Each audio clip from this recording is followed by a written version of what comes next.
தமிழ்குரல் நேயர்களுக்கு வணக்கம். இன்று நம்மோடு சிறப்பு விருந்தினர் வில்லவன் ராமதாஸ் அவர்கள் இணைந்திருக்கிறார்கள். சர்வதேச அரசியல் குறித்து அவரோடு உரையாடும். வணக்கம். வணக்கம். ஒரு சுமூகமான முடிவு வளைகுடா நாடுகள் மத்தியில், மத்திய கிழக்கு பகுதியில் வரும் அப்படின்னு சொல்லி எதிர்பார்க்கப்பட்டது. ஈரானுக்கு ஒரு விமோச்சனம் கிடைக்கும் அப்படின்னு சொல்லி பேச்சுவார்த்தை நடந்துட்டு இருக்கும்போதே மறுபடியும் ஒன்னையிலேருந்து இப்போ தாக்குதலை அமெரிக்கா ஆரம்பிச்சிருக்கு ஈரானில். இன்றைக்கி பார்த்திங்கன்னு சொன்னால் பஹ்ரைன், குவைத் இந்த 2 நாடுகளில் இருக்கக்கூடிய அமெரிக்கா தளங்கள் மீது நேற்றிலிருந்தே ஈரான் தாக்குதலை நடத்தி கொண்டிருக்கிறது. இது மறுபடியும் தொடங்கிய புள்ளியிலேருந்தே இனி போகுதா? இது பேச்சுவார்த்தை தொடருமா? என்ன நடக்கும் உண்மையில்? இல்லை, ஒரு சின்ன திருத்தம் கேள்வியில். இது விமோச்சனம் ஈரானுக்கு விமோச்சனம் இல்லை. போர் நின்றால் அமெரிக்காவுக்கு, ட்ரம்ப்புக்கு விமோச்சனம் கிடைக்கும். நீங்கள் இன்னொன்று, இதில் விமோச்சனத்துக்கு காத்திருக்கிற இன்னொரு பரிதாபத்துக்குரிய நாடு இந்தியா. ஏன்னா இந்த போர் முடிந்ததன் காரணமாக சர்வதேச அந்த ரேட்டிங் ஏஜென்சி இருக்கு இல்லையா, நாடுகளோட பொருளாதார வளர்ச்சியை மதிப்பிடுகிற ஏஜென்சிஸ் இருக்குல்ல, மூடிஸ், கோல்ட்மேன் சாக்ஸ், இவர்கள்லாம் இந்தியாவினுடைய பொருளாதார வளர்ச்சியை 6.5லேருந்து 6.8 உயர்த்தியிருந்தாங்க. உத்தேசமான இன்ஃப்ளேஷன் இருக்குல்லையே, அந்த பணவீக்கம் கொஞ்சம் குறையும். ஏன்னா நம்ம பெரும்பாலும் 88% க்ரூட் ஆயிலை இம்போர்ட் பண்ணுறோம். அதனால நம்ம இந்த ஆயில் விலையெல்லாம் குறையுது. அதனால இந்திய பொருளாதாரம் ஓரளவுக்கு மூச்சு விடும், ஐசியூலேருந்து நார்மல் வார்டுக்கு வந்துடும் அப்படின்னு சொல்லி அந்த நியூஸை பார்த்து 24 மணி நேரத்தில் பிடுங்கிச்சு. இல்லை, இந்த சர்வதேச அளவில் கச்சா எண்ணெயினுடைய விலை குறைகிறதுனால நம்முடைய பொருளாதாரம், ஆமாம், அது அப்படியே இருந்ததுன்னு சொன்னால் நம்மளால தாக்கு பிடிக்க முடியாது. நம்ம ஏற்கனவே வருஷத்துக்கு 16 லட்சம் கோடி ரூபா ஒவ்வொரு வருஷமும் கடன் வாங்குறோம். அப்படி கடன் வாங்கியும் இந்தியாவில் 14 கோடி பேருக்கு இளைஞர்களுக்கு வேலையோ கல்வியோ எதுவும் இல்லாமல் ஐடியலாக 14 கோடி பேர் இருக்காங்க. இந்த ஒர்க் ஃபோர்ஸுக்கு நீங்கள் இவங்க நாளைக்கு இப்போ என்ன ஆகும்? இப்போ இதோட பெரிய பிரச்சனை என்னென்னா, இப்படி ஒரு ஒரு 14 கோடி பேர் வேலை இல்லாமல் இருக்கிறது இன்னைக்கு உங்களுக்கு ப்ராப்ளம் தெரியாது. இன்றைய இந்தியாவினுடைய உழைக்கும் மக்களில் பாதிக்கு மேலானவர்கள் 45 வயசுக்கு மேலே இருக்கவங்க. இவர்கள் தொடர்ந்து பலவீனமாவாங்க, ஓய்வு பெறுவாங்க. இதெல்லாம் அவங்களோட ஸ்பேஸ் காலியாகும் போது நீங்கள் அடுத்து இருக்கிற திறன் படைத்த இளைஞர்கள் அந்த இடத்த ஃபில் பண்ணணும். இப்போ என்ன ஆகுனா, இதோட நிலைமை என்ன ஆகுனா, நாளாக நீங்கள் இளைஞர்களுக்கு வேலை இல்லாமலும் பயிற்சி இல்லாமலும் ஓரங்கட்ட நீட்டுன்னு சொல்லுவாங்க. No employment, no education, no training. இதான் NEET. No employment, education or training. இந்த கேட்டகரியில் 14 கோடி பேர் இருக்கிறாங்க இந்திய இளைஞர்கள். ஒர்க் ஃபோர்ஸில் ஓய்வு பெறக்கூடிய வேகமாக ஓய்வு நோக்கி நகருகிற, ஏன்னா இந்தியாவில் சில செக்டரில் 45ங்கிறதே ஓய்வு பெறும் வயது தான். நீங்கள் ரொம்ப கடினமான உடல் உழைப்பு தேவைப்படுகிற வேலைகளில் 45 வயசுக்கு மேலே நீங்கள் இருக்க முடியாது, அந்த பக்கம் போகணும். அப்போ என்ன ஆகும்? உங்களுக்கு ஆட்களுக்கு வேலை இருக்காது, வேலைக்கு ஆள் இருக்காது. இந்த பிரச்சனை இந்த லெவல்லே இதெல்லாம் அட்டன் பண்ண முடியல, கவனம் செலுத்துறது. இவ்வளவு சிக்கல் இருக்கிற ஒரு நாடு மேலும் மேலும் கடனை வாங்கி கூட்டிக்கிட்டே இருந்து கூடுதல் விலையை கொடுத்துட்டே இருந்தால் கொலாப்ஸ் ஆகிடும். அமெரிக்காவுக்கும் இதே நிலைமை தான். அமெரிக்கா தன்னுடைய எண்ணெய் தேவையில் 1% கூட ஸ்ட்ரைட் ஆஃப் ஹார்மஸ்லேருந்து வாங்கலை. தங்களுக்கு தேவையான பெட்ரோலை தங்கள் பரப்புல இருந்தே தான் எடுத்துக்கிறாங்க, 99%. அப்படி பார்த்தீங்கன்னா அமெரிக்காவில் எண்ணெய் விலை குறையணும், பெட்ரோல் விலை ஏறக்கூடாது. இந்த சண்டைனால, இந்த சண்டைக்கு அவங்களுக்கு என்ன சம்மந்தம்? அவன் தான் பெட்ரோல் அங்கே எடுக்கிறான். ஆனாலும் அமெரிக்காவில் விலை ஏறிக்கிட்டே இருக்கு. இப்போ கார்பரேட்டுகள் முடிவு பண்ணி அவன் என்ன பண்ணுறான்னா, இன்டர்நேஷனல் தங்கம் மாதிரி வச்சிருக்கிறான். தங்கம்னா சென்ட்ரலைஸ்டாக ஒரு இடத்துல எடுக்கிறோம், ரிஃபைன்மெண்ட் எங்கேயோ ஒரு இடத்துல கிடைக்குது. அதனால ஒரு ஒரு உலக அளவிலான கட்டுப்பாடு, விலை நிர்ணயம் தேவைப்படுது. ஏன்னா அது தங்கம்ங்கிறது வெறும் உலோகம் இல்லை, அது பொருளாதாரத்தை மதிப்பிடுவதற்கான ஒரு கருவியாக இருக்கு, அது டூலாக இருக்குது. அதனால அதன் விலை அப்படி இருக்கிறது பரவாயில்ல. இது தினசரி உபயோகத்துக்கான ஒரு பொருள். அது எப்படி 1% அங்கேருந்து 1% கூட அங்கேருந்து வரல, உங்களுக்கு உள்ளுக்குள்ளே இருந்தே கிடைக்குது எல்லாமே. அப்படி இருக்கும்போது ஏன் விளையிறதுன்னா, முதலாளித்துவ இந்த பொருளாதாரத்தினுடைய ரொம்ப மோசமான பக்கம் அது. நீ எங்கே வேணா நீ சாவு இரு, எனக்கு அதை பற்றி கவலை இல்லை, நான் எனக்கு சௌரியப்பட்ட மாதிரி தான் விலையை வைப்பேன்னு கம்பெனிகள் விலையை நிர்ணயம் பண்ணுறாங்க. இல்லை, அமெரிக்காவில் மட்டுமே நாங்கள் விலையை குறைச்சி கொடுக்குறோம் அப்படிங்கிற மாதிரியான ஒரு முடிவுகளை நோக்கி இல்லை. சப்சிடி கொடுக்கலாம், ஆனாலும் அதை கொடுக்க அவங்களுக்கு தயக்கமாக இருக்குது. அதான் பிடிக்காது. முதலாளிகளுக்கு சலுகை இலவசங்கிறதுலாம் பணக்காரங்களுக்கு மட்டும்தான் இருக்கணும். அவர்கள் வலியுறுத்துறதே ட்ரிக்கிள் டவுன் எக்கானமிங்கிறது தான். அதாவது நீங்கள் பணக்காரனுக்கு பணம் நிறைய கொடுத்தா அவன் வேலைவாய்ப்பை உருவாக்கி ஏழைகளுக்கு பணம் போகிற மாதிரி பார்த்துப்பான் அப்படின்னாங்க. அது உலகத்தில் ஒருபோதும் ஒரு இடத்துலையும் நடந்தது கிடையாது. இல்லை, இந்தியாவில் நம்முடைய நிதியமைச்சர் நிர்மலா சீதாராமன் சொன்னாங்க, பெருமுதலாளிகளுடைய கடனை வந்து நம்ம தள்ளுபடி பண்ணிட்டோம்னா, அவங்க மறுபடியும் முதலீடு பண்ணுவாங்க. அதன் மூலமாக கார்ப்பரேட் டாக்ஸை கார்ப்பரேட் டாக்ஸை குறைச்சோம்னா, டாக்ஸை குறைச்சது மட்டும் இல்லை, நிறைய தள்ளுபடி பண்ணாங்களே, அவங்க மறுபடியும் இந்திய நிறுவனங்கள்ல முதலீடு பண்ணுவாங்க. அதன் மூலமாக பொருளாதாரம் சார். அவன் என்ன சொல்லிட்டான்னா, இங்க வாங்குறதுக்கே நாதி இல்ல, நான் எதுக்கு உற்பத்தி பண்ணணும், இன்வெஸ்ட்மெண்ட் பண்ணணும்னு அவன் போயிட்டான். இவங்க முதலாளி கையில பணம் கொடுத்தா என்ன ஆகுதுன்னா, ஒண்ணு வெட்டியா இருக்கிற பிள்ளைக்கு 10,000 கோடிக்கு கல்யாணம் பண்ணுவானுங்க, இல்ல ஜெஃப் பெசோஸும் அந்த மாதிரி 600-700 கோடி ரூபா செலவு பண்ணி கல்யாணம் பண்ணாரு. தண்டத்துக்கு பல 100 கோடி மதிப்பு இருக்கிற கப்பலை வாங்கி கடல்ல நிறுத்திட்டு வருஷத்துக்கு ஒருக்கா போய் செலிப்ரேட் பண்ணிட்டு வர்றதுங்கிற மாதிரி தான் இவர்கள் கொண்டாடுவாங்களே தவிர, ஒரு மேலும் மேலும் சாதாரண மக்கள்கிட்ட நீங்க 1000 ரூபா கொடுத்தீங்கன்னா 900 ரூபா அடுத்த 48 மணி நேரத்துல மார்க்கெட்டுக்கு வந்துடும். ஆனா முதலாளிகிட்ட போற பணம் வந்து தண்ட செலவா வேறொரு இடத்துக்கு போகுமே தவிர, இது வந்து பொருளாதாரத்துக்குள்ள வரலைங்கிறது தான் இது வரைக்குமான யதார்த்தம். ஏதாவது ஷெல் கம்பெனிஸ்ல போயிடுறது, இங்க வரலாம். ஈரானோட சண்டையில பிரச்சனை எங்க இவங்களுக்கு ஆரம்பிக்குதுன்னா, அமெரிக்காவுக்கு வேறு வழி இல்லாமல் இந்த சண்டை நிறுத்தத்துக்கு அமெரிக்கா ஒத்துக்குது. ஏன்னா அமெரிக்காவில் ஆயில் பிரைஸ் ஏறுது, மக்கள் கடும் அதிருப்தியில் இருக்காங்க, எல்லா விலைவாசியும் உயர்றதுனால வேலைவாய்ப்பு மற்ற சர்வதேச அளவில் அவங்களுக்கு இருக்கிற பேர், முக்கியமான விலைவாசி உயர்ந்துக்கிட்டே போகுது. இதை சமாளிக்க முடியல. இந்த வருஷம் எலெக்ஷனில் அவர் தோத்தால், இப்போ நடக்க போகிற மற்ற சின்ன இடைத்தேர்தல்களில் அவருடைய கட்சி தோற்கும் போது அவர் ஒரு பல்லு பிடுங்கின பாம்பு, அவரால் எதையுமே செய்ய முடியாதுங்கிற சூழ்நிலை இருக்குது. ட்ரம்ப் வேற வழி இல்லாமல் தன்னுடைய அவமானத்தை துடைப்பதற்கு இவரே வந்து வெற்றின்னு கப்பு இவரே வாங்கிட்டு ஓடி வர்ற மாதிரியான இந்த போரை வந்து நிறுத்துறாரு. பட் இந்த போரை நிறுத்துறதுல இருக்க பெரிய சிக்கல் என்னன்னா, போரை நிறுத்தினாதான் தான் பிழைக்க முடியுங்கிற சூழல்ல ட்ரம்ப் இருக்காரு. இந்த தேர்தல் வாயிலாக இந்த போரை தொடர்ந்தா தான் நான் பிழைக்க முடியுங்கிற நிலையில பெஞ்சமின் நெத்தன்யாகு இருக்காரு. இஸ்ரேல் நெத்தன்யாகுக்கு 10 இஸ்ரேலில் இருக்கிற 10ல் 9 பேர் இந்த போரில் ஈரான் அட்வான்டேஜ் எடுத்துருச்சுன்னு நம்புறாங்க. அவர் இதை வந்து லெபனான் மேல சண்டையை நடத்தும் போது தான் இவருக்கு அந்த அந்த பதவியில் இருக்க முடியும், அவரால் தாக்கு பிடிக்க முடியும். இது அவருக்கு உயிரோடு இருப்பது தொடர்பான ஒரு பிரச்சனை. ஜெயிலுக்கு போனால் முடிஞ்சிடும், அந்த மாதிரி அவர் சுத்தமாக தொடச்சு தூக்கி போட்டுருவாங்க. இன்ஃபேக்ட் நெத்தன்யாகுக்கு பிறகு வர்றவங்க நெத்தன்யாகுவை விட மோசமாக இருந்தால் தான் அங்கே தாக்கு பிடிக்க முடியும். அதுதான் நிலைமை. இப்போ ஏதோ ஒரு வகையில் அவங்க சண்டையை நிறுத்த வேண்டியிருக்கு, ட்ரம்ப் சண்டையை தொடர வேண்டியிருக்கு, இவங்களுக்கு சண்டையை நிறுத்த வேண்டியது இருக்கு. பட் இதில் இன்னொரு ஒரு டீட்டெயிலை நம்ம கவனிக்கணும். இந்த ஏப்ரல் மாதம் சண்டை நிறுத்தத்துக்கு பிறகு இஸ்ரேல் மேலே ஈரான் எந்த தாக்குதலையும் நடத்தலை, எந்த தாக்குதலும் இல்லை. சும்மா ஒரு லெபனானை கை வச்சுன்னா அவ்வளோதான் அப்படின்னு மிரட்டுவாங்க. 7ஆம் தேதி சில பேலஸ்டிக் மிசைல் தாக்குதல் நடக்குது இஸ்ரேல் மேலே, அந்த இன்டர்செப்ட் பண்ணிட்டாங்க இடைமறிப்பு ஏவுகணைகளை வச்சு, அதை வந்து நியூட்ரலைஸ் பண்ண, அது ஒன்றும் ஆகலை. இஸ்ரேலுக்கு பெரிய பாதிப்பு இல்லை. இஸ்ரேல் மீது பெருமளவு ஈரான் தாக்குதலை நடத்த விரும்பலை. அதனுடைய எச்சரிக்கையிலேயே ஒரு ஒரு இது இருக்கு, ஒரு எஸ்கேப் ஆகிற ஒரு துணி இருக்கு. அது ஒன்று நம்ம கவனிக்கணும். ஏன் இப்படி நடக்குது? போர் நிறுத்தம் நடைபெறணும் அப்படிங்கிற ஒரு பார்வை அதில் இருக்குன்னு எடுத்துக்கலாமா? ஏன்னா இஸ்ரேல் மீது தாக்குதல் நடத்தினா மறுபடியும் ஈரான் மீது இஸ்ரேல் தாக்குதல் இல்லை. நான் கவனிக்கிறது என்னன்னா, இஸ்ரேலோட சண்டை இழுக்கிறத விடவும் ஸ்ட்ரைட் ஆஃப் ஹார்மோஸ் மேல நமக்கு அவர்களுக்கு இருக்கிற அதிகாரத்தை தக்க வைப்பதை தான் முன்னுரிமை கொடுக்குது ஈரான்னு நான் நினைக்கிறேன். ஏன்னா இந்த தாக்குதல் ரீசன்ட் பாஸ்ட்ல நடந்த தாக்குதலுக்கு காரணமே அந்த கப்பல்களை ஒமான் வழியா, அது ஒரு குறுகிய 23-24 மைல் அகலம் இருக்கிறது, அதுல முக்கால்வாசி தூரம் வந்து ஈரானோட கட்டுப்பாட்டிலையும், ஒரு குறிப்பிட்ட 2/3 இவங்ககிட்டையும் 1/3 அவங்கள்ட்டையும் அந்த கடல் வழி கட்டுப்பாடு ஒமான்ட்ட இருக்கு. ஒமான் வழியா கப்பல்கள் போகும்போது தான் இவங்க எச்சரிக்கை விடுத்து அந்த அட்டாக் ஆரம்பிக்கிறாங்க. இல்லை, இதில் தான் ஒரு கேள்வி எனக்கு. இப்போ ஒரு 14 அம்ச திட்டங்களுடைய அடிப்படையில் தான் இந்த பேச்சுவார்த்தை நடந்துட்டு இருக்கு, போர் நிறுத்தம். அப்போ இதை குலைக்கக்கூடிய அளவில் பெரும் சக்திகள் வந்து பின்னால் இருந்து வேலை செய்தா? இப்போ வந்து ஹார்மோஸ் வந்து எங்களுடைய கட்டுப்பாட்டில் தான் இருக்கும் அப்படிங்கிறது இந்த 14 அம்ச திட்டங்களில் ஒன்று. அப்போது இந்த நான் வந்து சொல்லக்கூடிய வழியாகத்தான் நீங்கள் போகணும், கடல் மார்க்கம் வழியாகத்தான் இந்த கப்பல்கள் வந்து போகணும் அப்படிங்கிறத ஈரான் சொல்லுது.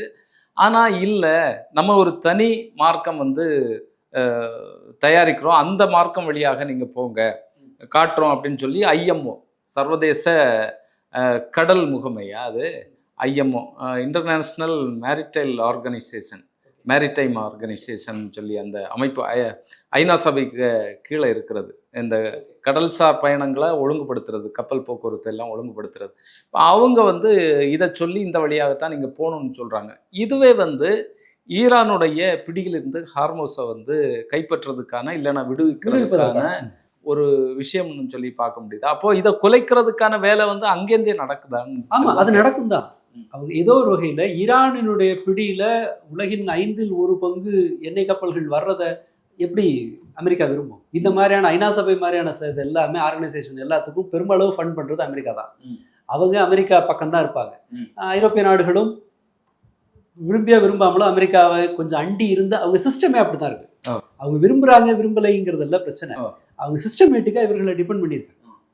அந்த ஒப்பந்தம் ஒன்று போட்டாங்க இல்லையா, அமெரிக்காவிலிருந்து ஏற்றுமதி செய்யப்படுபவர்களுக்கு ஐரோப்பாவில் கிட்டத்தட்ட 0 டாக்ஸ், ஐரோப்பாவிலிருந்து அமெரிக்காவுக்கு ஏற்றுமதி செய்யப்படும் பொருட்களுக்கு 20% டாக்ஸ். அந்த அக்ரிமெண்ட்டுக்கு ஒத்துக்கிட்டாங்க. அப்போ என்ன சொன்னாங்கன்னா, யூரோப்பியன் யூனியன் தரப்பிலிருந்து அந்த தலைமையில் இருந்தது எங்களுக்கு வேறு சாய்ஸ் கிடையாது, ஃபர்ஸ்ட்டில் இது பெஸ்ட் சாய்ஸ், அவ்வளோதான். நீங்கள் 40% கட்டுறதா நான் இப்போ எக்ஸ்போர்ட்டே பண்ணாமல் இருக்கிறதுக்கும் இது எல்லாத்துக்கும் 20%ங்கிறது பரவாயில்ல, ஏதோ ஒரு கர்மம் தொலையட்டும் அப்படிங்கிற மாதிரி. இதே பாணியை நீங்கள் ஸ்ட்ரைட் ஆஃப் ஹார்மோஸில் உலக நாடுகள் ஒத்துக்கிட்டு தொலைகிறது தான் எனக்கு தெரிஞ்ச வழி. அதை ஈரான்கிட்ட காசை கொடுத்துட்டாவது அந்த வழியாக எண்ணெயை கொண்டு வந்தால் தான் ஓரளவுக்காவது இதை காப்பாற்ற முடியும். ஏன்னா அவர்கள் இந்த போருக்கு முன்பு இருந்ததை விட ஈரான் வலுவடைஞ்சிருக்கு. அந்த நெகோசியேஷன் டேபிளில் அவர்கள் செல்வாக்கு அதிகம் காட்டுற இடத்துல இருக்காங்க. ஐஆர்ஜிசியை ஒரு தீவிரவாத அமைப்புன்னு சொன்ன அமெரிக்கா இப்போது ஐஆர்ஜிசியோட ரெப்ரசன்டேட்டிவோட சுவிட்சர்லாண்டில் பேசுறதுக்கு தயாராகிட்டாங்க, பேசுகிறாங்க. அந்த ஒரு ஏற்பாடு ஒன்று நேரடியாக அமெரிக்கா ஈரான் பேசிக்கிறதுக்கான இருக்குது. அதுவும் அரசோடு அல்ல, அந்த புரட்சிகர காவல்படையோடு பேசுறதுக்கான ஏற்பாடே இருக்குது. யாரை டெரரிஸ்ட்னு சொன்னீங்களோ அவங்க கூட பேச வந்துட்டீங்க. ஸ்ட்ரைட் ஆஃப் ஹார்மோஸ் அது ஓப்பனாக தண்டத்துக்கு கிடந்துச்சு, யாருக்கும் கட்டுப்பாடு இல்லை, அது பாட்டுக்கு இருந்தது. இப்போ அதில் நான் வசூல் பண்ண மாட்டேன் நான் அப்படின்னா என்னன்னா, இந்த இடம் எனக்குன்னு அவங்க சொல்கிறாங்க. அந்த இடத்தினுடைய கட்டுப்பாடு அங்கே போகுது. இஸ்ரேல் கிட்டத்தட்ட தனிமைப்படுத்தப்பட்டிருக்கு. இஸ்ரேலிய அரசாங்கம் மக்களிடமிருந்து அந்நியப்படுது, கடுப்புல இருக்கான். ஈரானை நீ ஜெயிக்க வச்சுட்ட அப்படிங்கிறான். இந்த மற்ற நாடுகளெல்லாம் நீங்கள் கவனிச்சிங்கன்னா, ஏனைய வளைகுடா நாடுகள்லாம், இந்த இடத்தினுடைய வளைகுடா பகுதிகளில் இருக்கிற நாடுகளின் டானா அமெரிக்காவோட ஒரு ஏஜென்ட்டாக சவுதி அரேபியா வரணும்னு நினச்சான். இப்போ சவுதி அரேபியா அந்த ரோலை எடுக்க முடியாது. இவங்க கூட ஈரானோட சமரசமாக போகிற நிலைமைக்கு அவங்க இருக்காங்க. இன்னொரு செய்தி என்னன்னா, நீ என்னை அட்டாக் பண்ணாத, நீ சொல்லு, நான் எந்தெந்த கம்பெனி நிறுத்தணுமோ நிறுத்திடுறேன்னு கத்தார் யூஏ எல்லாம் சொல்கிறாங்க. நீ உனக்கு என்ன வேணும், நீ எதுக்கு என்ன அடிக்க போகிற, ஃபேக்ட்ரி ஓடக்கூடாது அவ்வளோதானே, நான் ப்ரொடக்ஷனை நிறுத்திடுறேன். உனக்கு வேண்டியது உலகத்தோட குறவலையே நெருக்கணும், அதானே, நான் ப்ரொடக்ஷனை நிறுத்திடுறேன், நீ தேவையில்லாமல் அட்டாக் பண்ணாதன்னு அக்ரிமெண்ட்டை முடிக்கிறாங்க. ஃபண்டை ரிலீஸ் பண்ணுறாங்க. எதுக்கு வம்பு, நாம் ஈரானோட சமரசமாக போயிடுவோம்னு சொல்லி பரம வைரிகள், அதை மத ரீதியாகவும் சரி, ஷியா சன்னி அந்த வேறுபாடுகளும் கூட இவர்கள் இப்போ புதிய டானா அந்த ஏரியா தாதாவா ஈரானை வேற வழி இல்லாமல் ஏற்றுக்கிற நிலைமைக்கு நாடுகள் வந்துட்டு இருக்கு வளைகுடா பகுதிகளில். ரஷ்யா அந்த காஸ்பியன் கடல் வழியா இவர்கள் கொடுத்த ட்ரோனை வச்சு ரஷ்யா உக்ரைன் அட்டாக் பண்ணிட்டு இருந்தவங்க இப்போ அவங்க அந்த ட்ரோனுக்கான சப்ளையை அந்த காஸ்பியன் கடல் வழியா ஈரானுக்கு கொடுக்குறாங்க. சீனா சப்போர்ட் பண்ணுறது நம்ம ஆப்வியஸ்லி நமக்கு தெரியும். டெக்னாலஜிக்கல் ரொம்ப இந்த இடத்தில் எலக்ட்ரானிக் வார்ஃபேரில் ஈரானுடைய முதுகெலும்பே ரஷ்யா தான், சீனா. இவ்வளவு வந்த பிறகு இவங்களோட மல்லு கட்டுறதுங்கிறது அது என்னன்னா, உலகத்தை பலியிட்டு அவங்க கேட்கறது இப்போ என்னால் புரிஞ்சுக்க முடியாது என்னன்னா, ஸ்ட்ரைட் ஆஃப் ஹார்மோஸோட கட்டுப்பாடு எனக்கு வேணும் அப்படிங்கிறது தான் அது அதில் இருந்து தெரிய வருவது. பட் ஒரு டீசெண்டான எக்ஸிட்டை அமெரிக்கா விரும்புது. என்ன செய்ய, எப்படி நிறுத்துறதுன்னு தெரியாமல் குழப்பத்தில் நடக்கிறது போல என்னால் புரிஞ்சுக்க முடியுது. இன்னும் கிளியர் கட் இமேஜ் டேட்டா கொஞ்சம் லேட்டாக வரலாம். அடுத்த ஒரு பெரிய பிரச்சனை என்னன்னா, ஈரானினுடைய புரட்சிகர காவல் படைக்கும் அரசாங்கத்துக்குமே ஒரு வெவ்வேறு ஒப்பீனியன் இருக்கு இந்த யுத்தத்தில், இந்த பேச்சுவார்த்தை சண்டையில். ஐஆர்ஜிசி முன்பு இருந்ததை விட இப்போது வலுப்பெற்றிருக்கு நாட்டுக்குள்ளேயே. இப்போ நீங்க அரசு ஐஆர்ஜிசியை கட்டுப்படுத்த முடியாது, ஐஆர்ஜிசி சொல்றதுக்கு அரசாங்கம் கேட்க வேண்டிய நிலைமையில வந்திருக்கு. ஸோ அவங்க அதை எப்படி எடுக்கிறாங்கன்னு தெரியல. இதுதான் அமெரிக்காவினுடைய அந்த பாணி இருக்குல்ல, தலையை எடுத்துட்டா இது அழிஞ்சிரும், இந்த பிரச்சனை அழிஞ்சிரும்னு அவர்கள் மரபா நம்பிக்கொண்டிருந்தது இருக்கு இல்லையா. இது வியட்நாமுக்கு அடுத்து அமெரிக்கா சந்தித்திருக்கும் மிக மோசமான ஒரு தோல்வி. வியட்நாமை விட பன்மடங்கு மோசமான ஒரு தோல்வி. ஏன்னா வியட்நாமில் அசிங்கமாக தோத்த பிறகும் கூட அமெரிக்கா அந்த சர்வதேச தாதாங்கிற ஸ்டேட்டஸை இழக்கலை. இன்ஃபேக்ட் வியட்நாமை விட அதிலிருந்து கற்றுக்கிட்ட பாடத்தின் வழியாக அவர்கள் உலகை கட்டுப்படுத்துவதற்கான பல்வேறு மெக்கானிசத்தை உருவாக்கினாங்க. பட் இப்போ இந்த தோல்வியின் வழியாக தோல்வி தான். நீங்கள் வந்து அவங்களுக்கு மெட்டீரியல் லாஸுங்கிறது ரொம்ப ஒப்பீட்டளவில் குறைவுனாலும் கூட அவங்க வந்து ஈரானோட கண்டிஷனுக்கெல்லாம் ஒத்துக்கிட்டு அவங்களுக்கு பணத்தை ரிலீஸ் பண்ணுறேன்னு சொல்லி ஆல்ரெடி வளைகுடா நாடுகள் வந்து பணத்தை ரிலீஸ். அப்போ என்ன சொன்னார்னா, ஏன்னா அவனுக்கு போய் இவ்வளோ பணம் கொடுக்க போறியான்னு கேட்டபோது என் கையிலேருந்து ஒரு பைசா போகாது. அப்படின்னா என்ன, கல்ஃப் நாடுகள் அந்த தண்டத்தை கட்டணும். இந்த போரில் சம்மந்தமே இல்லாமல் இவனுங்களுக்கு ஏரோப்ளைன் வைக்கிறதுக்கும் மிலிட்ரி பேஸுக்கும் இடத்த கொடுத்துட்டு இவனுக்கு கப்பம் கட்டிட்டு இவங்க ஊரில் இன்வெஸ்ட் பண்ண நாடுகள் மேற்கொண்டு ஈரானோட இழப்புகளுக்கும் தண்டம் கட்டுற ஒரு அக்ரிமெண்ட்டுக்கு அவங்க போகிறாங்க. ஸோ இதனுடைய போக்கு இப்போதும் அமெரிக்காவினுடைய அந்த அந்த அந்த திறனை, அந்த போர் திறனை நான் குறைச்சி மதிப்பிடலை. பட் ஈரான் நீங்கள் நினைச்ச அளவுக்கு இனி அதை டிஸ்ட்ராய் பண்ணுறது கஷ்டம். இப்போ பாருங்க, தலைமையெல்லாம் இப்போ அட்டாக் பண்ணலை, ஏரியாவை காலி பண்ணுறாங்க. ஆனாலும் கூட நிறைய அந்த லான்ச்சிங் ஃபெசிலிட்டி இருக்கு இல்லையா, அந்த நிலத்தடியில் இருக்கிற அந்த மலைகளுக்கு உள்ளே இருக்கிற ஏவுகணை தளங்களை அதை வந்து அங்கே குண்டு போட்டாலும் அடுத்த 2-3 நாளில் அதெல்லாம் புல்டோசர் வச்சு கிளியர் பண்ணிட்டு அந்த லான்ச் பேடை ரெடி பண்ணிடுறாங்க. ரீஃபில் கெப்பாசிட்டி அமெரிக்காவை விட பன்மடங்கு அதிகமாக இருக்குது ஈரான் கிட்ட. பல இடத்துல பரவலாக இருக்குது. இது எல்லாத்தையும் வச்சு பார்க்கும்போது அவர்கள் ஒரு 3 மாதம் முன்னாடி கேட்டோம்னா என்ன சொல்லியிருப்பாங்கன்னா, இன்னொரு 1 வருஷம் ஈரானால் சண்டை போட முடியும்னு சொன்னால் இப்போ இருக்கிற நிலைமைக்கு 2 வருஷம் சண்டை போட முடியும். ஆனால் அமெரிக்கா தன்னுடைய ஏவுகணை எதிர்ப்பு சிஸ்டம் எல்லாத்தையும் பாதிக்கு மேலே ஸ்டாக் பேலே தீர்த்துட்டாங்க. அவர் ஜேடி வான் சொல்கிறாரு, கொலை பண்ணி எல்லாம் ஒரு எல்லா பிரச்சனையும் தீர்க்க முடியாதையா, விட்டு தொலைங்கன்றார் ஜேடி வான். அதாவது என்ன அர்த்தம்னா, இது வரைக்கும் கொலை பண்ணி எல்லாத்தையும் பண்ணிட்டோம், அந்த ட்ரம்ப் கார்டு இனிமேல் ஒத்து வராது, விட்டுருங்க, போர் அடிக்குது அவங்களுக்கு. சரி, போர் இல்லை, கொலை பிரயோஜனம் இல்லைங்கிற லெவலுக்கு வந்துட்டாங்க. எல்லாத்தையும் கொண்டு பிரச்சனையை தீர்க்க முடியாது. ஆனால் ஒவ்வொருத்தருக்கும் ஒரு மாதிரியான தேவை இருக்குது. இப்போ கேள்வி, இவங்க சண்டை தீருதோ தீரலையோ, உலகின் மற்ற நாடுகளை காப்பாற்றுவதற்கான ப்ரெஷரை போட்டு தொலைய வேண்டிய நேரம் இது. இந்தியாவோட பிரச்சனை தானே இலங்கைக்கும் இருக்கும், இந்தியாவோட பிரச்சனை தான் பிலிப்பைன்ஸுக்கு இருக்கும். குறிப்பாக ஆசிய நாடுகள் முழுக்க இந்த எண்ணெய் வளத்தை நம்பி இருக்கு. அப்படி இருக்கும்போது இந்த நாடுகள் தன்னுடைய பொருளாதாரத்தை பலியிட்டு, இந்த எல்னினோவோட அதனுடைய லாஸ் இந்தியாவோட சொல்றது படி பார்த்தா $10 பில்லியன் இழப்பு அடுத்த 10 வருஷத்துல வரும்ன்றாங்க. இதனால இந்த மாதிரியான இழப்புகள்னால, எல்னினோ அதன் தொடர்ந்து விளைவுகள்ல இவ்வளவு சிக்கல் இருக்கும்போது இவங்களோட சண்டையை நாம வெறுமனே வேடிக்கை பார்த்து கொண்டிருந்தால் இந்த பொருளாதார வீழ்ச்சிங்கிறது போரை விட மோசமான தாக்கங்களை போருக்கு சம்மந்தமே இல்லாத நாடுகளில் உருவாக்கும். இந்தியாவிலலாம் இந்த பஞ்சத்தை எப்படி நீங்க எதிர்கொள்வீங்க? ஆனால் பேச்சுவார்த்தை ஒரு பக்கம் நடந்துட்டு இருந்தாலும் நான் என்னுடைய விஷயத்தில் பிடிவாதமாக தான் இருப்பேன் அப்படிங்கிறது தான் இது உணர்த்துதா? ஒன்று வந்து இந்த ஹோர்முஸ் கடல் பாதை இன்னொரு வழியை போட்டது சர்வதேச கடல் முகமை. இன்னொன்று பார்த்தீங்கன்னு சொன்னால் 12 பில்லியன் அமெரிக்க டாலர்கள் வந்து ஈரானுக்கு கொடுக்க வேண்டியது இருக்குது. அமெரிக்கா இவர்களுடைய பொருளாதார தடைகள் மூலமாக நிறுத்தி வச்சுருக்கக்கூடிய அந்த பணம், அது நாங்கள் வந்து கோதுமையாக தாரோம், அந்த பணத்தை நீங்கள் அதில் கழிச்சுக்குங்க அப்படின்னு சொல்லி ட்ரம்ப் சொல்கிறாரு. அதுக்கு கடுமையான எதிர்ப்பை வந்து ஈரான் தெரிவிச்சிருக்கு. அப்போது ஒரு திறந்த மனசோட இந்த பேச்சுவார்த்தை நடக்கலையா? ஏதாவது ஒரு கட்டத்தில் வந்து ஈரானை வந்து நம்ம கட்டுப்பாட்டுக்குள்ளே நிறுத்தணும் அப்படிங்கிற ரீதியில் இந்த வேலைகள் நடக்கா? இல்லை, அவங்க நமக்கு இது அவ்வளவு தெளிவாக சொல்ல முடியாது. அமெரிக்கா அப்படித்தான் நினைக்கும். அமெரிக்கா எப்போதும் ஒரு ஜென்யூனான அக்ரிமெண்ட்டை அவங்க போட்டதே கிடையாது. இந்த சண்டைக்கு முன்னாடியே கூட ஈரான் தன்னுடைய அணு ஆயுதம், இப்போ வந்து இந்த 14 அம்சத்தில் அணு ஆயுதம் பேச்சுவார்த்தை இல்லை இவங்க போட்ட கண்டிஷன்ல. ஆனால் இந்த சண்டைக்கு முன்பு ஈரான் தன்னுடைய அந்த செறிவூட்டப்பட்ட யுரேனியத்தை ஒப்படைக்க தயாராக இருந்தது. ஒமான் சொல்றாங்க எல்லாம் நல்லபடியாக முடிஞ்சது, நாளைக்கு அக்ரிமெண்ட் ஆகிடும் சொல்றாங்க. அந்த அக்ரிமெண்ட் ஆகக்கூடாதுன்னு இஸ்ரேல் இவங்க பேசி இந்த அட்டாக்கை வந்து பண்றாங்க. அப்போ போர் நிற்கக்கூடாதுங்கிற ஒரு நெருக்கடியை அமெரிக்கா எதிர்கொள்ளுது, போர் நடக்கணுங்கிற நெருக்கடியும் அமெரிக்கா எதிர்கொள்ளுது. ரெண்டுமே கைவிட முடியாதது. அது என்ன சொல்றது, அது இன்செப்பரபிள் ட்வின்ஸா இருக்காங்க.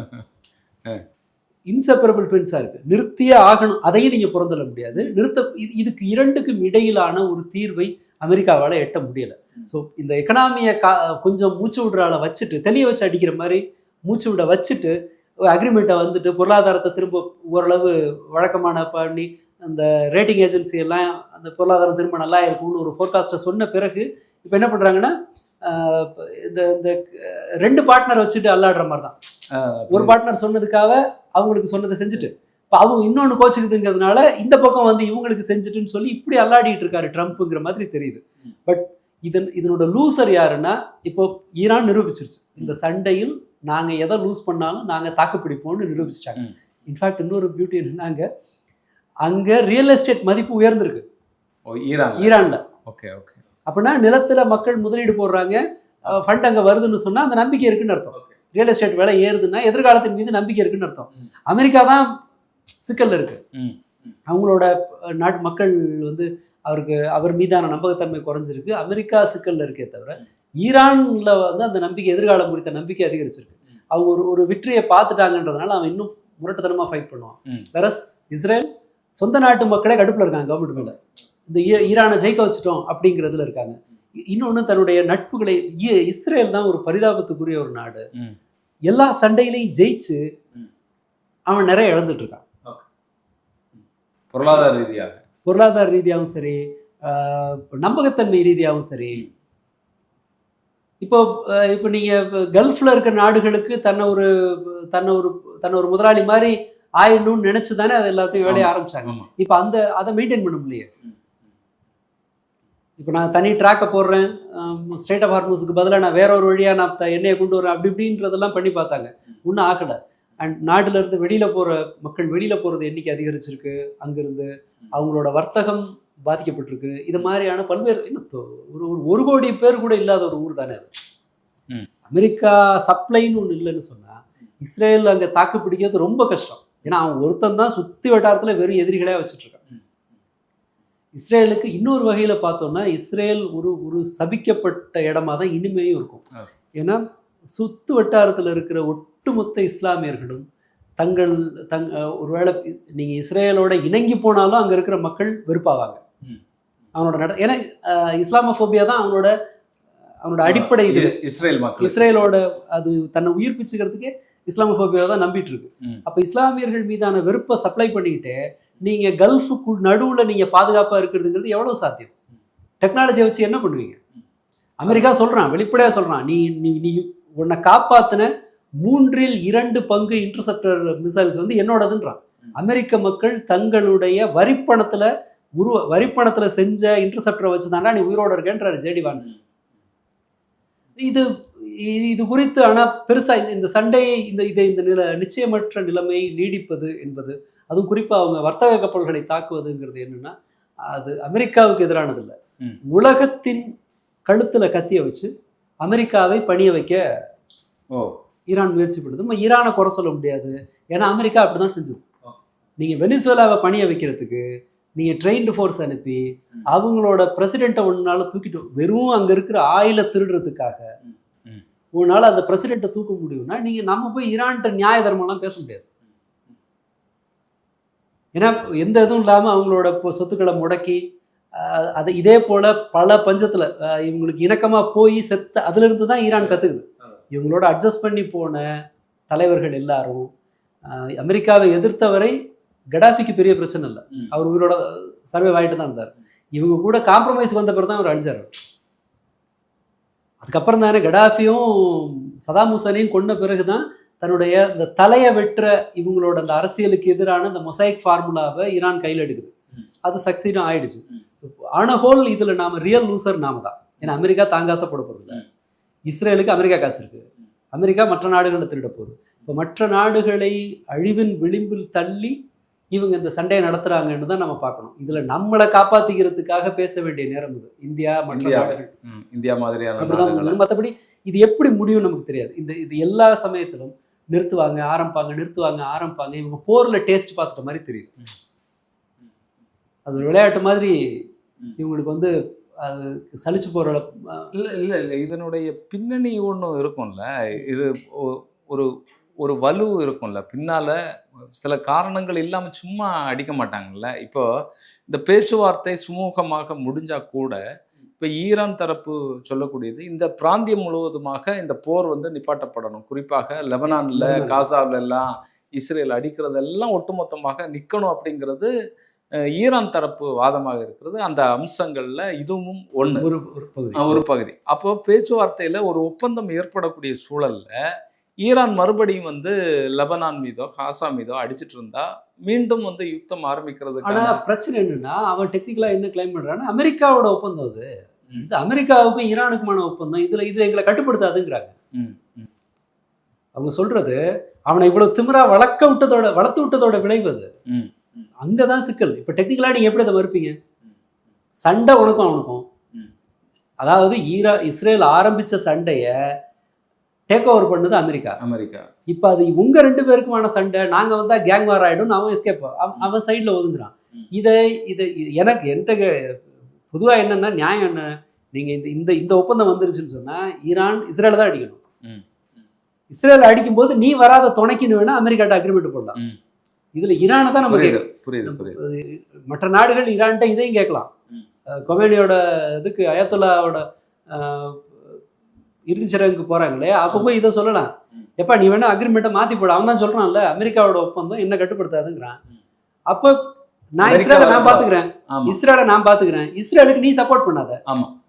எவன் சப்போர்ட் பண்ணாலும் அவன் அடிப்பான்னு வேணா சொல்லு. ம். என் சண்டை இஸ்ரேலோடன்னு சொல்லு. ம். அமெரிக்காவோட அக்ரிமெண்ட்டை போட்டு அதுல ஈரான் நான் ஒரு பார்ட் இல்லைன்னா இது வந்து நீங்க எப்படி இதை இல்ல, அந்த தீர்ப்பீங்க? இடத்த வந்து அமெரிக்கா கொடுக்குமா? அதுதான் ரொம்ப முக்கியமான விஷயம். கொடுக்காது. ம். ஆனா அப்ப குறைஞ்சபட்சம் இந்த யுத்தம் தொடர்ந்து கொண்டு தானே. தொடர்ந்துகிட்டு தான் இருக்கும். ஆனா குறைஞ்சபட்சம் சம்பந்தமே இல்லாததுக்கு வந்து குவைத்தும் பஹ்ரைனும் பதில் சொல்றதுக்கு பதிலா அவன் உனக்கு இதை தர்றேங்கிறான். அதான், அதான்.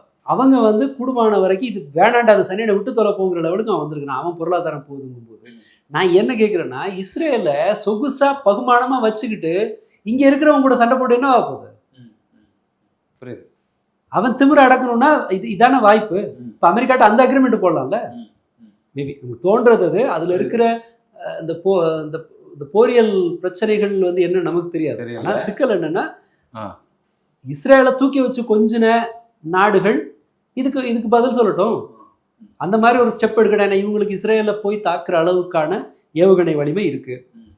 அமெரிக்கா சப்போர்ட் பண்ணல அப்படின்னு சொன்னா, அமெரிக்கா ஒதுங்கிக்குதுன்னு சொன்னா, இது ஓரளவுக்கு நடுவில் வேறு நாடுகள் இருக்கு.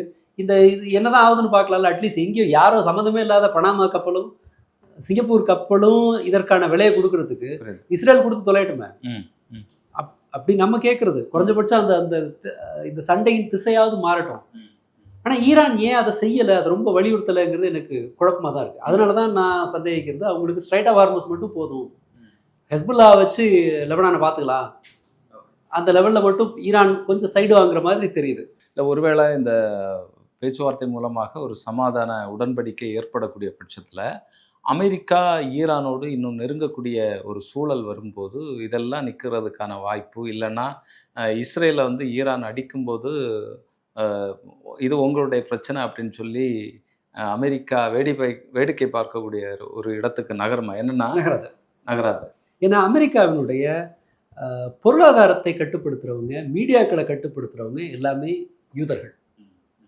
அவங்க ரொம்ப சின்ன வயசுலேருந்து அதற்காக தயாரிக்கப்பட்டவங்க. உங்களுக்கு இஸ்ரேலோட நலன்கிறது வந்து அது அம்மாவை விட்டு கொடுக்குற மாதிரி. அது நல்ல அம்மா கெட்ட அம்மாங்கிறதுலாம் இல்லை. அம்மா பிளேடு போட்டு ஜெயிலுக்கு போனாலும் அவங்க போய் அம்மா ஜாமீனில் எடுப்பாங்க.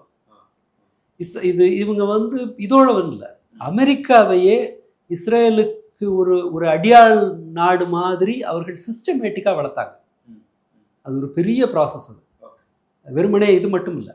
அதாவது ஏதோ போய் தலைவர்களுக்கு, அதாவது எப்ஸ்டீன் மாதிரி தலைவர்களுக்கு ஆள் சப்ளை பண்ணி மேற்படி வேலை பார்த்து மட்டும் அமெரிக்காவை அவங்க கட்டுப்படுத்தலை.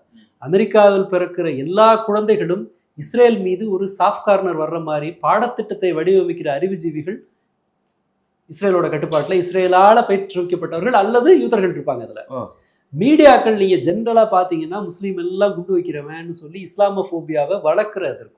நீங்கள் யூதர்கள் எவ்வளவு கஷ்டப்பட்டாங்க தெரியுமா அப்படிங்கிற மாதிரியான டாக்குமெண்ட்ரிஸ், மெயின் ஸ்ட்ரீம் மூவி, வெப்சீரிஸோ அல்லது செய்திகளோ ஊடகங்களில் தொடர்ந்து வர்ற மாதிரி அவங்க பார்ப்பாங்க. இவங்க பரிதாபத்துக்குரிய ஒரு நாடு, அமெரிக்கா சப்போர்ட் பண்ணலைன்னா இஸ்ரேல் அழிஞ்சு நாசமா போயிடும், இஸ்ரேலை காப்பாத்துறதுக்குங்கிறதுக்கான நியாயம் வந்து 60 லட்சம் பேர் செத்தாங்க, அவங்க பாவம், பப்ளு பாவங்கிற நரேட்டிவை அமெரிக்கா முழுக்க அதை கொண்டு போனாங்க. ஜெர்மனிலேருந்தே எடுத்துட்டு வருவாங்க. ஆமா, அந்த அந்த இதை வந்து அது 60 வருஷமா அதை மெயின்டைன் பண்ணாங்க. அடுத்ததா நீங்க அமெரிக்கால ஒரு ஒரு சாதாரணமா மேயர் எலெக்ஷன்ல நிக்கிற ஒருத்தர் வந்தாருன்னா, அப்படி பேசுற ஒரு நபர் இஸ்ரேலுக்கு எதிரா எதையாவது பேசுனா, இந்த இஸ்ரேலில் ஒரு ஆர்கனைசேஷன் இருக்கு, அமெரிக்காவில் இருக்கிற யூதர்களுக்கான ஆர்கனைசேஷன். அவன் என்ன பண்ணுவான்னா, இப்போ ஒரு மேயர் தேர்தலுக்கு நிக்கிறதுக்கு ஒருத்தர் எமர்ஜ் ஆகி வர்றாரு, அவர் இஸ்ரேலியர்களுக்கு எதிராக பேசுறாரு, யூதர்களுக்கு எதிராக பேசிட்டாருன்னு சொன்னா, அல்லது காசாவுக்கு ஆதரவா பேசிட்டாருன்னு சொன்னா, அவனுக்கு எதிரில் இருக்கிறவனுக்கு பணத்தை அள்ளி இறப்பாங்க, இவனை ஜெயிக்க விடாம பண்ணுவாங்க, இவன் கட்சியில இவனுக்கான ஆதரவை குறைப்பாங்க. அப்படி அப்போ ஒரு சின்ன சின்ன இடங்கள்ல கூட ஒரு தலைவர் தலையெடுத்து வரும்போது அவன் இஸ்ரேலுக்கு ஆதரவானவனாக வர்ற மாதிரி இந்த சிஸ்டம் பார்த்துக்கிச்சு. அமெரிக்காவினுடைய கட்டுப்பாடுங்கிறது அது ஏதோ ஒரு தலைவர் ட்ரம்ப் வந்து அப்படி செஞ்சுட்டாரு. நீங்க கிளின்டன், எப்போ கிளின்டனை பத்தின இந்த அவரோட பேரை டேமேஜ் பண்றாங்கன்னா, கிளின்டன் இஸ்ரேலை கொஞ்சம் அதட்டும் போது தான் அது வருது. கென்னடி சாவறதுக்கு முன்னாடி இஸ்ரேலுக்கு எதிராக சில நடவடிக்கை எடுத்தாரு, அதன் பிறகுதான் மர்மமா சாவுறாரு அப்படின்ற தியரி உண்டு. அது நமக்கு எவ்வளவுன்னு தெரியாது. பட் இஸ்ரேலை கண்டிக்கும் போதெல்லாம் அவங்க காலியா இருக்காங்க. ஏதாவது ஒரு வேலையை கொடுத்து அவன் செய்வான். மொசாத் அதோட இதாக இருக்கலாம், அல்லது அதெல்லாம் அவசியமே இல்லை. நீங்க அமெரிக்காவில் ஒரு தலைவர் வர முடியும் என்றால் அவர்கள் யூதர்களை பகைத்து கொள்ளாவிட்டால் மட்டும்தான் வர முடியும். சென்ட்ரல் பேங்கை கட்டுப்படுத்துறது யூதர்கள் தான், அமெரிக்கன் சென்ட்ரல் பேங்க். நம்ம ஊர்ல ரிசர்வ் பேங்க் வந்து அரசு கட்டுப்படுத்துது இல்லையா, அதெல்லாம் இல்லை, அங்க இவர்கள் தான் கட்டுப்படுத்துறாங்க. எல்லா இடத்துலயும் நீக்கமர நிறைஞ்சிருக்காங்க, முடிவுகள் எடுக்கக்கூடிய இடங்கள்ல எல்லாம். நம்ம ஊர்ல பார்ப்பனர்களை விட அவங்களோட லாபி மிக வலுவானது. இங்க அவங்களுக்கு ஜாதிங்கிற சிஸ்டம் இருந்ததுனால இப்படி ஒரு செட்டப் அவங்க உருவாக்க வேண்டிய அவசியம் இல்லை. இப்போ இந்த ஜாதி சிஸ்டம் கொஞ்சமா ஷேக் ஆகுதுன்னு உடனே போட்டான் பாருங்க, ஒரு 10% இடபிள்யூஎஸ் போட்டான் இல்லையா. இவங்களோட ஒர்க்கிங் மெத்தடாலஜியே வேற.